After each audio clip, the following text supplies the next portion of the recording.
Hey guys, कैसे हो आप सब लोग। स्वागत है आप सभी का एक बार फिर से हमारे YouTube channel the knowledge race पर। तो गाइस, टेलीग्राम चैनल पर जो है मैंने एक पोल करवाया था जिसमें मैंने आपसे पूछा था कि सबसे पहले जो है आपको एमसीक्यूज़ के ऊपर वीडियो जो है कौन से टॉपिक की चाहिए, न्यूट्रिशन के ऊपर चाहिए या रेस्पिरेशन के ऊपर। तो मैक्सिमम कैंडिडेट्स ने जो पोल किया है वो किया है न्यूट्रिशन के लिए। तो इसलिए जो है मैं आज का वीडियो जो है एमसीक्यूज़ के ऊपर लाया हूँ ऑन द टॉपिक न्यूट्रिशन। ठीक है गाइस, तो बिना टाइम गवाए हम लोग जो है आज का जो हमारा वीडियो है उसको स्टार्ट करते हैं और डिस्कस करते हैं हमारे एमसीक्यूज़। लेकिन उससे पहले आपसे रिक्वेस्ट है कि चैनल पर नए हैं तो सब्सक्राइब जरूर कर लेना। और इसी सेम टॉपिक के ऊपर जो है मैंने पहले से भी जो है एमसीक्यूज़ और कॉन्सेप्ट बेस्ड जो वीडियोज़ हैं वो बनाए हुए हैं। अगर आप लोग वो भी देखना चाहते हो, वहाँ से हेल्प लेना चाहते हो, तो आई बटन के ऊपर मैं उसका लिंक दे रहा हूँ, आप वहाँ से देख सकते हैं। ठीक है गाइस, तो बिना टाइम गवाए स्टार्ट करते हैं आज का हमारा टॉपिक।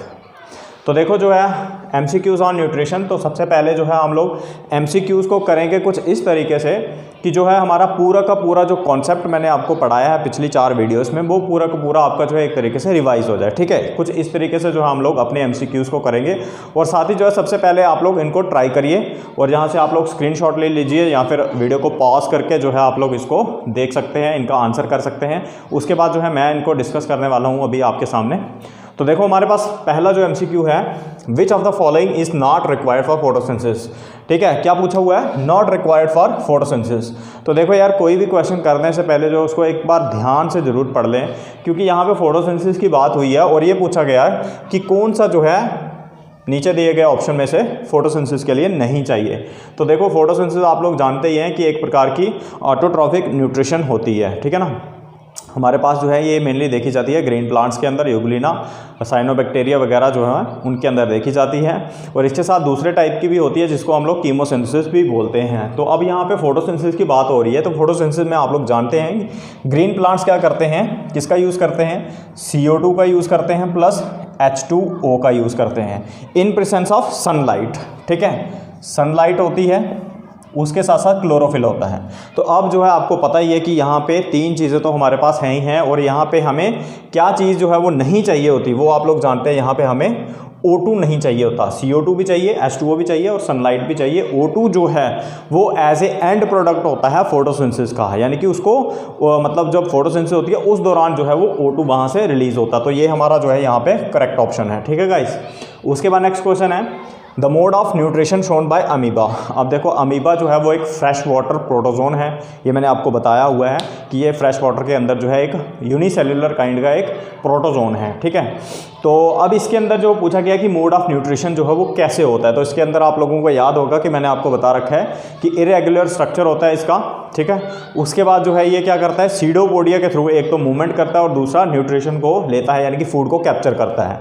तो इसके अंदर जो है हम लोगों ने देखा था कि ये जैसे हमारे ह्यूमंस के अंदर जो है होलोजोइक न्यूट्रिशन होती है, सेम इसके अंदर भी वैसे ही होलोजोइक न्यूट्रिशन होती है। तो इसके अंदर जो है सबसे पहली बात की कौन सी न्यूट्रिशन होती है हमारे पास, हेटेरोट्रॉफिक, यानी कि ऑटोट्रॉफिक न्यूट्रिशन, यानी कि एक एनिमल है तो ये ऑटोट्रॉफिक न्यूट्रिशन शो नहीं कर सकता, ये होलोजोइक न्यूट्रिशन शो करता है। यानी कि होलोजोइक न्यूट्रिशन जो है हमारी वो किसकी टाइप की होती है, हेटेरोट्रॉफिक की। तो सिम्बियोटिक इसमें नहीं होती, कौन सी होती है, होलोजोइक। तो ये करेक्ट ऑप्शन है, ये नहीं आएगा इसका। उसके बाद पैरासिटिक भी आप लोग जानते होंगे किसमें होती है और सेप्रोफिटिक भी किसमें होती है, वो भी आप लोगों को पता होगा। ठीक है, तो अब जो है नेक्स्ट हमारे पास जो क्वेश्चन आता है वो है lichen is an example of which kind of nutrition. Lichen के बारे में भी मैंने आपको बताया और आप लोग भी जानते हैं कि लाइकन सबसे पहले बात करते हैं कि होता क्या है। लाइकन जो है वो होता है हमारे पास association of algae with fungi, यानी कि फंजाई और एल्गी जब दोनों आपस में क्लोज एसोसिएशन में मिलके, यानी कि उनका एक तरीके का म्यूचुअल जो है वो रिलेशनशिप होता है, दोनों एक साथ मिलके जब रहते हैं और दोनों जो है एक दूसरे को बेनिफिट देते हैं, तो वो पता आप लोगों को किस टाइप का न्यूट्रिशन होता है। ठीक है ना, उसमें शायद ही मुझे आपको बताने की ज़रूरत है कि जो फंजाई होता है वहाँ पर वो प्रोटेक्शन देता है किसको, एल्गी को, और जो एल्गी होती है वो क्या करती है, फूड प्रिपेयर करती है फॉर द फंजाई। तो यहाँ पे पैरासिटिक नहीं आएगा, होलोजोइक नहीं आएगा, सिम्बियोटिक। तो यही हमारा करेक्ट ऑप्शन है, क्योंकि सिम्बियोटिक के अंदर ही 2 ऑर्गेनिज्म आपस में क्लोज एसोसिएशन में मिलकर रहते हैं और एक दूसरे को मतलब एक तरीके से हेल्प करते हैं, वो किसी भी तरीके से हो। सेप्रोफिटिक ये भी नहीं आएगा। ठीक है, तो अब सेप्रोफिटिक, अब बाकी भी मैं आपको बता दूं कि ये किस में होते हैं। पैरासिटिक जैसे आप लोग जानते ही हैं, पैरासिटिक हमारे पास कुछ प्लांट्स भी होते हैं, कुछ एनिमल्स होते हैं, जैसे एस्कैरिस के अंदर होता है, टिक्स एंड माइट्स की मैंने एग्जांपल बताई थी। ठीक है ना, उसके बाद प्लांट्स की अगर बात करें तो कस्कुटा वगैरह था वहाँ पे। ठीक है, कस्कुटा जो एक पैरासिटिक प्लांट होता है। उसके बाद होलोजोइक, ये भी पता है आपको, एनिमल्स, हायर एनिमल्स वगैरह जो होते हैं हमारे पास उनके अंदर होती है, या फिर अमीबा वगैरह में पाई जाती है। सैप्रोफिटिका तो ये जनरली हमारी देखी जाती है फंजाई में, ठीक है। उसके बाद जो है हमारे बैक्टीरिया के अंदर देखी जाती है। उसके बाद नेक्स्ट क्वेश्चन यानी कि फोर्थ क्वेश्चन आता है, to form 1 glucose molecule the number of water molecules required are. यानी कि एक, अगर फोटोसिंथेसिस में आपको पता है कि ग्लूकोज की फॉर्मेशन होती है, या फिर हमारे पास कीमोसिंथेसिस वगैरह होती है, तो उस दौरान जब ग्लूकोज का एक मॉलिक्यूल बनता है तो उसमें जो नंबर ऑफ वाटर मॉलिक्यूल चाहिए वो कितने होने चाहिए। यही मैंने आपको यहाँ पे फोटोसिंथेसिस की एग्जांपल बताई है कि यहाँ पे जो है हमारे पास CO2 है, इसके कुछ मॉलिक्यूल्स होंगे जो रिएक्ट करेंगे हमारे H2O के साथ, और बाद में जाके क्या बनेगा, वहाँ पे हमारे पास बनेगा एक ग्लूकोज का मॉलिक्यूल। तो यहाँ से मैं इसको मिटा लेता हूँ। तो यहाँ पे सिंपल सी आपसे पूछी गई है फोटोसिंथेसिस की जो केमिकल रिएक्शन होती है। तो यहाँ पे देखो हमारे पास CO2 होता है, प्लस होता है H2O in presence of chlorophyll and sunlight. तो यहाँ पे हमारे पास किसकी फॉर्मेशन होती है, C6H12O6 प्लस जो है हमारे पास यहाँ पे O2 बनता है। ये आपसे पूछा गया है। तो आपने बताना कि एक ग्लूकोज का जो मॉलिक्यूल बन रहा है यहाँ पे, तो इसके लिए जो वाटर मॉलिक्यूल्स कितने होने चाहिए। तो अब देखो यार, यहाँ पे हमारे पास क्या है, कार्बन 6 हैं, हाइड्रोजन कितने हैं, 12 हैं, और ऑक्सीजन कितने हैं, 6 हैं। तो एक तरीके से ये जो है आपको रिएक्शन पूछा गया है, यानी कि एक रिएक्शन को बैलेंस करना। रिएक्शन को बैलेंस करने का मतलब क्या होता है कि ये जो हमारा एरो से पीछे होता है ना, इनको हम लोग बोलते हैं रिएक्टेंट्स, और उसके आगे जो होते हैं इनको बोलते हैं प्रोडक्ट। यानी कि जितने हमारे पास मॉलिक्यूल रिएक्टेंट में हैं उतने प्रोडक्ट में होने चाहिए, या अगर जितने प्रोडक्ट अगर हमें दे रखा है उसके अंदर हैं तो उतने ही हमारे रिएक्टेंट में होने चाहिए। तो ये होता है रिएक्शन को बैलेंस करना। तो आपको ये रटी रटाई होनी चाहिए यार। यहाँ पे हमारे पास 6 टाइम O2 होता है, यहाँ पे 6 मॉलिक्यूल जो हैं O2 के बनते हैं। तो अगर मैं यहाँ पे देखता हूँ हमारे पास ऑक्सीजन कितने हैं, यहाँ पे 6, और यहाँ पे कितने हैं, 6 2 या 12 हो गए, और 6 18 हो गए यहाँ पे ऑक्सीजन। तो सेम आपको यहाँ पे भी मेंटेन करने हैं। तो आपको पता है यहाँ पे कितना होता है, 6 टाइम होता है, तो 6 2 या 12 हो गया ये। उसके बाद यहाँ पे वाटर जो होता है ये भी 6 टाइम्स होता है।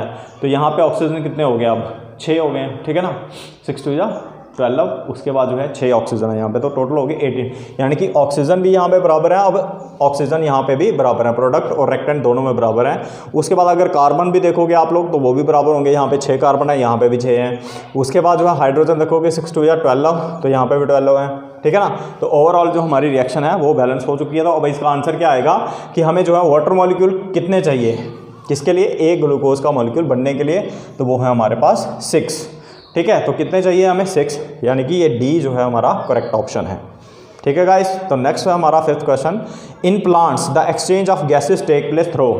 अब प्लांट्स के अंदर जो है वो एक्सचेंज ऑफ गैसेज जो है कैसे होता है। जैसे हमने ह्यूमंस के अंदर पढ़ा था रेस्पिरेशन के बारे में कि एक्सचेंज ऑफ गैसेज जो है उसको ब्रीदिंग कहते हैं हम लोग। तो वो कैसे होता है हमारा, थ्रू नोज़, यानी कि एक रेस्पिरेटरी सिस्टम होता है जिसमें लंग्स वगैरह सारी चीज़ें आती है, तो उसके थ्रू होता है।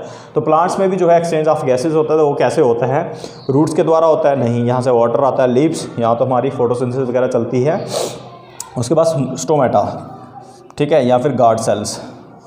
तो जो हमारा करेक्ट ऑप्शन आता है वो है स्टोमेटा। क्यों, क्योंकि स्टोमेटा जो है मैंने आपको बताया था एक तरीके का एक एपरेटस है जिसके अंदर एक स्टोमेटल ओपनिंग होती है जिसके थ्रू हमारी गैसेज जो है वो अंदर जाती हैं।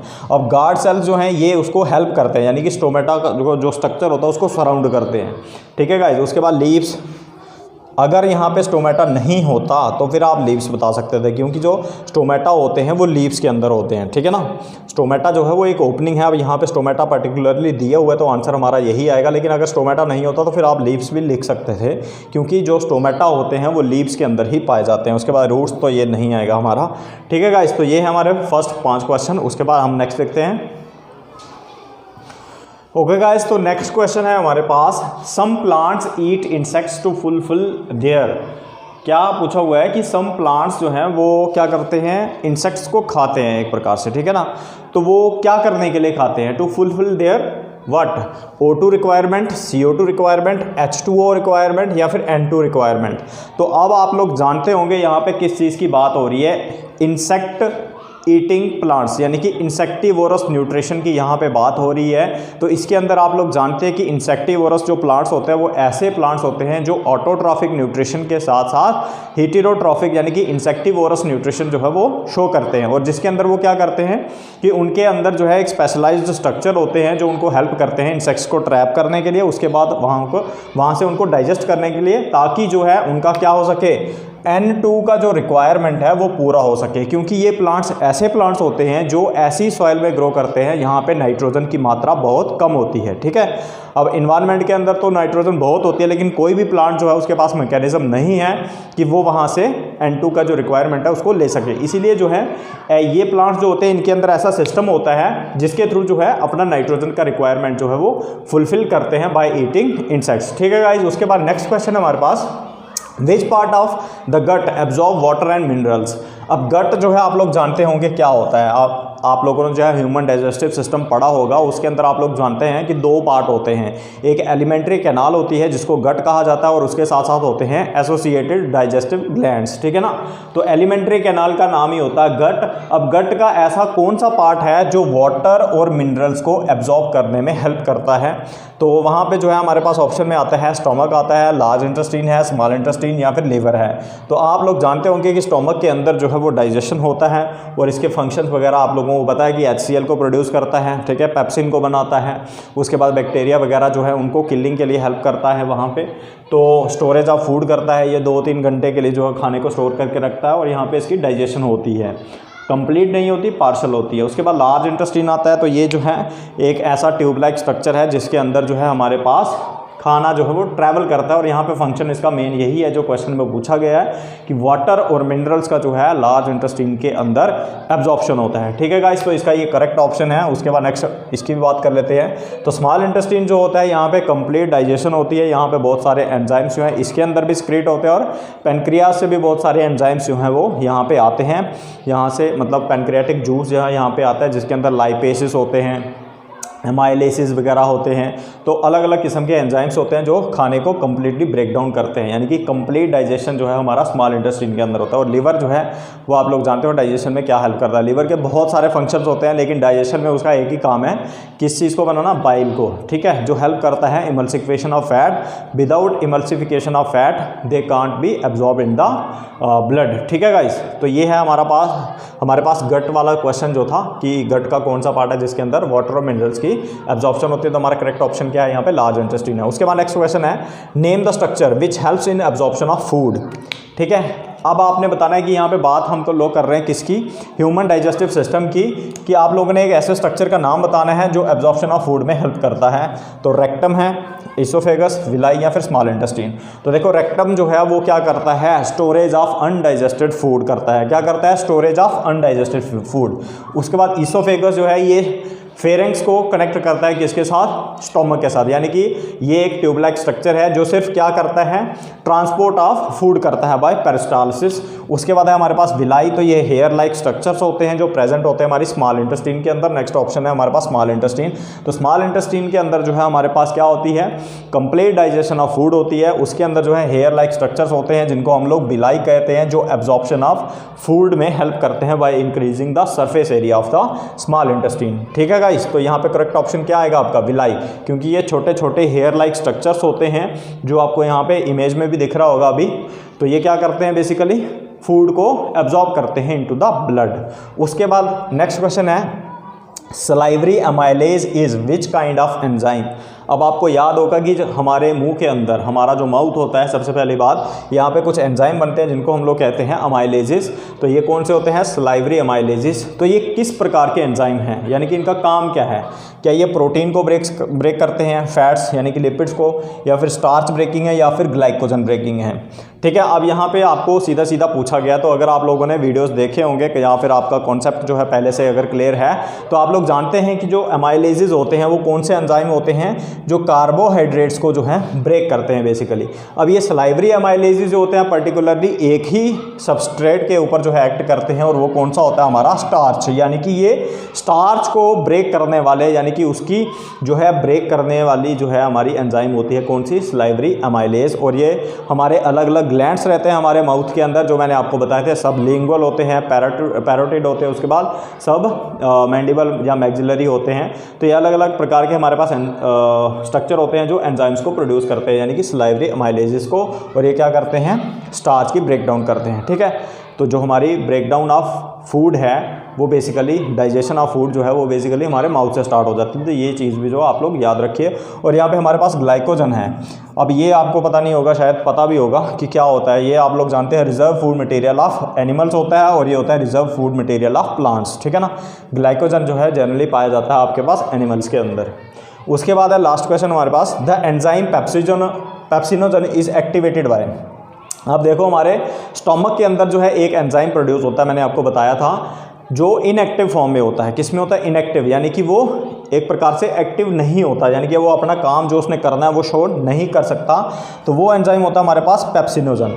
तो इसको जो है एक्टिवेट किया जाता है इनटू पेप्सिन, देन जो है अपना एक्शन शो कर पाएगा, यानी कि प्रोटीन ब्रेकिंग एंजाइम होता है कौन सा, पेप्सिन। अगर इसको प्रोटीन्स को ब्रेक करना है तो इसको पेप्सिनोजन से कन्वर्ट होना पड़ेगा पेप्सिन में। तो ये काम जो है हमारे कुछ आयन्स होते हैं वो करते हैं। तो ये आपको क्वेश्चन में पूछा गया कि वो कौन सा आयन होता है जो पेप्सिनोजन को पेप्सिन में कन्वर्ट करने में हेल्प करेगा। तो हमारे पास जो है यहाँ पे Na पॉजिटिव आयन है, उसके बाद K पॉजिटिव आयन है, उसके बाद Ca+2 का आयन है, उसके बाद H+ का आयन है। तो अब आप लोग जानते हैं कि सबसे पहले कि पेप्सिनोजन जो है वो कहाँ प्रोड्यूस होता है, वो होता है हमारा स्टोमक के अंदर प्रोड्यूस होता है। ठीक है, उसके बाद जो है वहाँ पे कौन सा एसिड बनता है, आप सभी लोग जानते हैं कि HCl बनता है, और HCl के अंदर क्या होते हैं, H+ आयन होते हैं। और यही जो आयन है हमारे क्या करते हैं, पेप्सिनोजन को एक्टिवेट करते हैं इनटू पेप्सिन, यानी कि उसकी एक्टिवेशन करते हैं। तो ये फंक्शन भी था हमारा किस चीज़ का, कि जो हमारे पास स्टोमक के अंदर HCl प्रोड्यूस होता है उसका फंक्शन था एक्टिवेशन ऑफ एंजाइम्स। ठीक है गाइस, तो ये है हमारे पास कुछ इंपॉर्टेंट क्वेश्चंस और जिनको हमने डिस्कस करने की कोशिश की है, ताकि आपका जो है पूरा का पूरा कॉन्सेप्ट जो है वो रिवाइज हो जाए, और यहाँ से भी जो है आपको थोड़ी बहुत हेल्प मिल जाएगी। और इसके साथ मैं आपको बता दूँ कि इसके ऊपर जो है मैंने कुछ वीडियोज़ जो है पहले से भी बनाए हुए हैं, और इसके साथ साथ जो है अगर आप लोगों को और ज़्यादा जो है MCQs चाहिए तो आप लोग हमारा जो है टेलीग्राम का चैनल जो है वो ज्वाइन कर सकते हैं, या फिर मेरे को इंस्टाग्राम पे फॉलो कर सकते हैं। हम लोग जो है काफ़ी ज़्यादा मटेरियल जो है MCQs के ऊपर या फिर PDF के नोट्स वगैरह जो है टेलीग्राम चैनल या फिर अपने जो इंस्टाग्राम हैंडल जो है हमारा, वहाँ पे हम लोग प्रोवाइड करवाते रहते हैं। तो आप लोग उसको ज्वाइन कर सकते हैं, जिसका लिंक मैं जो है आपको डिस्क्रिप्शन में दे दूँगा। ठीक है गाइस, तो उसके बाद जो है हमारा नेक्स्ट टॉपिक भी है एक ट्रांसपोर्टेशन इन प्लांट्स, जिसके अंदर जो है हम लोग उनके मतलब बॉडी के अंदर जो है कैसे प्लांट्स की बॉडी के अंदर हमारे पास वाटर, फूड या फिर मिनरल्स का ट्रांसपोर्टेशन कैसे होता है उसको कवर अप करेंगे। उसके साथ जो है मैं GK के ऊपर भी जो है जल्दी से वीडियोज़ जो है वो लाने वाला है। तो जुड़े रहिए हमारे साथ, मिलते हैं किसी नेक्स्ट वीडियो में, तब तक के लिए हैप्पी लर्निंग।